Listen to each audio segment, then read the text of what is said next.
Mrs. Eddy, Her Life, Her Work, and Her Place in History by Hugh Studdert Kennedy.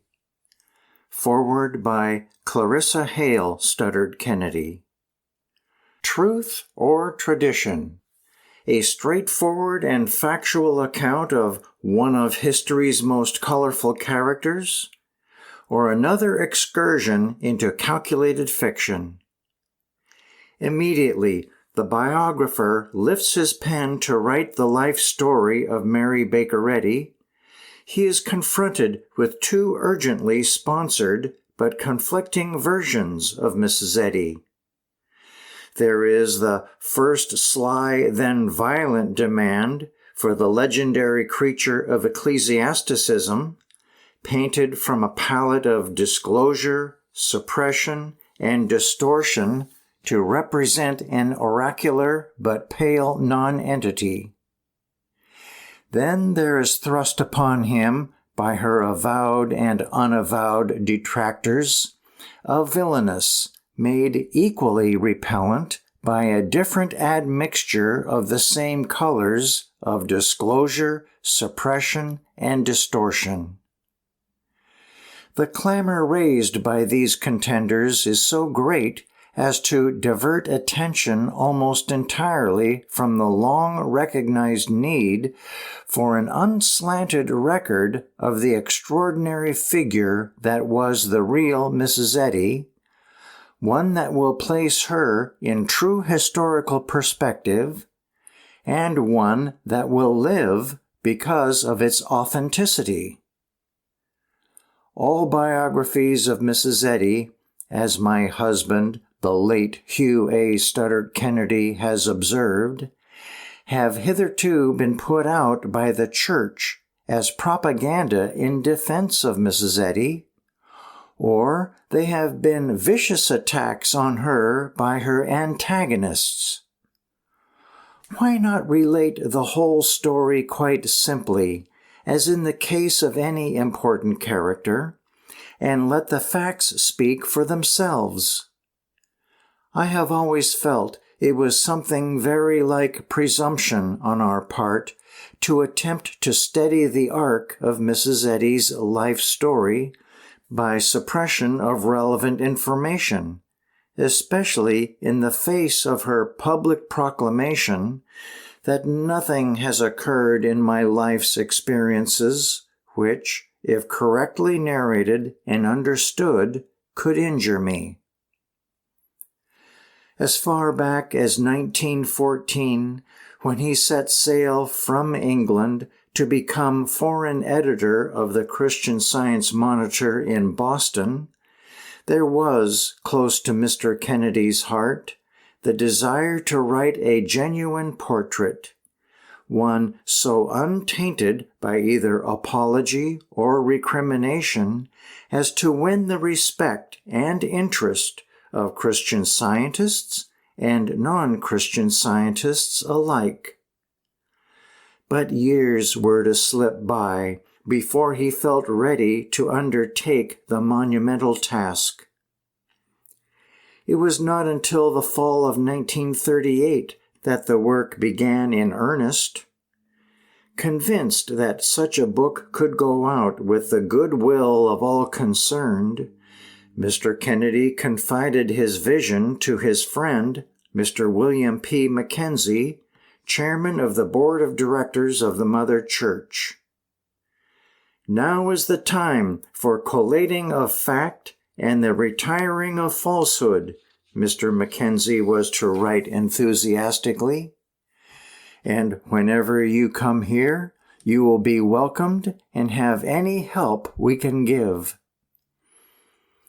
An interview with the board on October 10, 1938, served to highlight the need for total independence from official pressure and partisan considerations for the historian. In short, the demand for absolute integrity of authorship. When Mr. William P. Rathvon asked, "To what extent will you have us interested?" Mr. Kennedy replied, I think it would be a most dangerous thing for the success of the book if you had anything to do with it.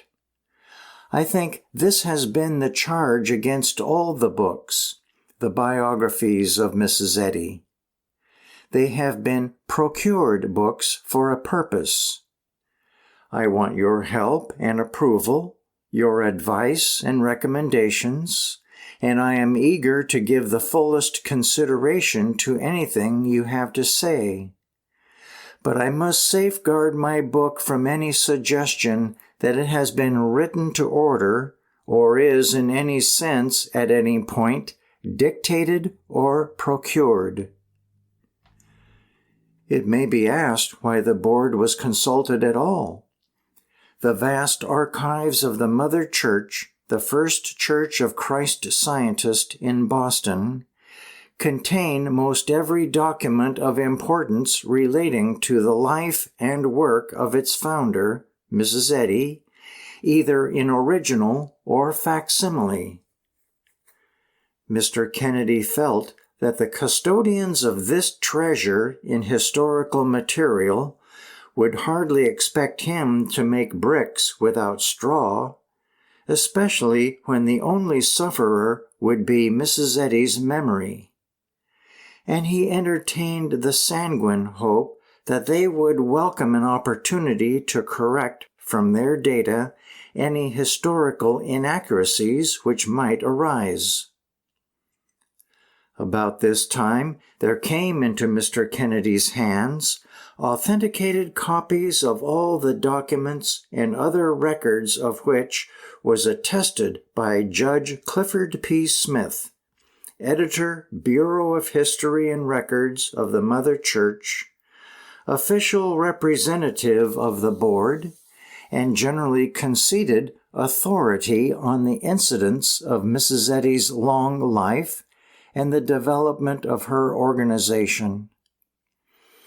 In his letter to Mr. Kennedy of December 1st, 1938, he states categorically that the source material in question, even in most of its detail, is authentic, and that the Mother Church has most of the documents which are quoted therein. Thus, it became possible to do the book independently of officialdom, yet without sacrificing the advantages of officialdom's resources. The lengthy manuscript was completed by the fall of 1939, and copies were submitted for comment to several whose opinions were highly valued. To Mr. Mackenzie, the author wrote, "I place great emphasis on the obstacles which Mrs. Eddy had to overcome in establishing her great work, for I want quite definitely to get away from the dangerous pseudo-serenity which pervades some previous biographies. The net effect of such an attitude as theirs, as I am sure you will agree, is to present Mrs. Eddy not as one like Jesus, tempted in all things like as we are, but as a being that never was in earth or heaven, and so affording the ordinary human no points of sympathy or contact. To me, Mrs. Eddy is nowhere more vivid in her claim to what men call grandeur than in just this, the way she rode the storm. I come back to it again and again. If there was any lingering doubt as to the fairness of the biographer who would bring right out into the open the pertinent facts with nothing at all withheld, it was dispelled by Mr. Mackenzie's response on reading the manuscript. I think the strongest feeling that is in our minds is that of gratitude. It would take too many words to express our feeling, and so I will say no more at present. I am sure there is a place for the work of a friend to our leader who writes from the standpoint of observation evaluation, and goodwill. The propriety of discussing the sensational charges leveled against Mrs. Eddy by her detractors, and of telling frankly the whole story of the fascinating and significant Quimby controversy, received the unqualified endorsement of Lord Lothian, who will be remembered as the British ambassador to the United States and a preeminent Christian Scientist. In a letter dated June 14, 1940, he stated his reaction to the book.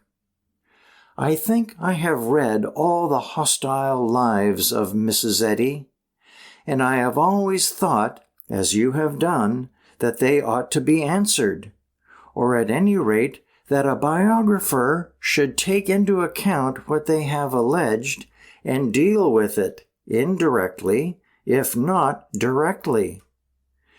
These hostile books are the mine from which opponents of Christian Science and of Mrs. Eddy are going to dig out their material for decades to come, and it is essential that there should be in existence and available a satisfying answer. That, I suppose, is why I enjoyed reading your book so much. It is by far the best account that I have yet read of what one might call the human aspect of Mrs. Eddy's life." The answer to the question of what the book might mean to the all-important outsider, the impartial non-Christian Scientist, was indicated by Mr. Constant Huntington, president of Putnam's in London, the publisher who had undertaken to issue the work abroad. I want to tell you that I continued to enjoy my reading of the book to the end, and when I had finished it, I felt that you had achieved what we both set out to do. Throughout the work, you have consistently kept yourself in the background and let the facts of the life of Mrs. Eddy speak for themselves. This is a great achievement. Lastly, the manuscript was submitted for expert editing to Mr. Arthur Corey, who is perhaps the best qualified authority today on the life and work of Mrs. Eddy and the history of her movement because of his access to and familiarity with an unmatched wealth of source material, and what is of infinitely more consequence, because of his clearly judicial attitude on the subject. The only major point which Mr. Kennedy's book does not discuss, Mr. Corey writes, is the widely publicized charge that Mrs. Eddy was guilty of frequent plagiarism.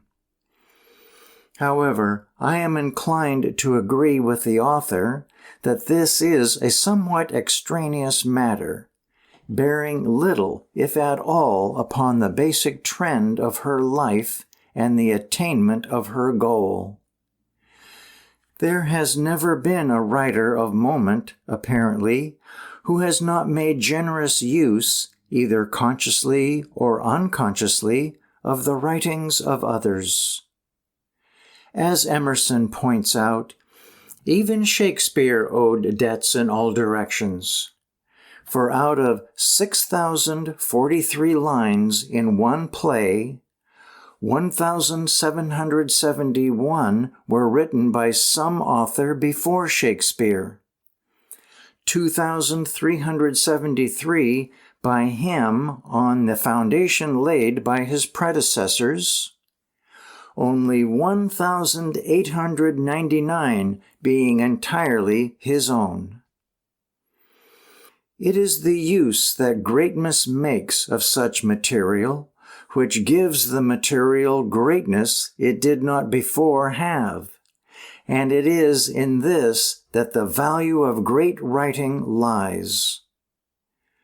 Within the limitations of human language, nothing else is possible. Mrs. Eddy used what she found where she found it. Hegel and Swedenborg accommodated her with apt expressions, although they would undoubtedly have been surprised at the meaning she gave their words. Before Mrs. Eddy's advent, Anne Lee was the woman of the apocalypse to her followers, who called her Mother, referred to her foundation body of Shakers as the Mother Church, and began the Shaker version of the Lord's Prayer with, "Our Father and Mother, which art in heaven." While from Lindley Murray's English Reader, page 118, came most of what Mrs. Eddy has to say in Miscellaneous Writings, page 147, word for word, about the man of integrity. But lo, with what magic does she transform these obscure and previously moribund expressions! Whatever their original impulsion, the thought that now lies behind them vivifies and invests them with immortality. Because she was driven by the all-absorbing conviction that hers was a holy cause, Mrs. Eddy's use of what she found where she found it was not confined to her literary activities. For everything else and everyone else, and even herself, she used without hesitation to further her crusade. In this light, it is no mystery that she demanded unquestioning loyalty from her followers, for this meant loyalty to principle as she saw it. So, it is with the hope that my husband's endeavor to paint with words an objective, accurate, and uninhibited portrait will place the heretofore enigmatical Mary Baker Eddy in true historical perspective, that this, his fondest work, goes forth.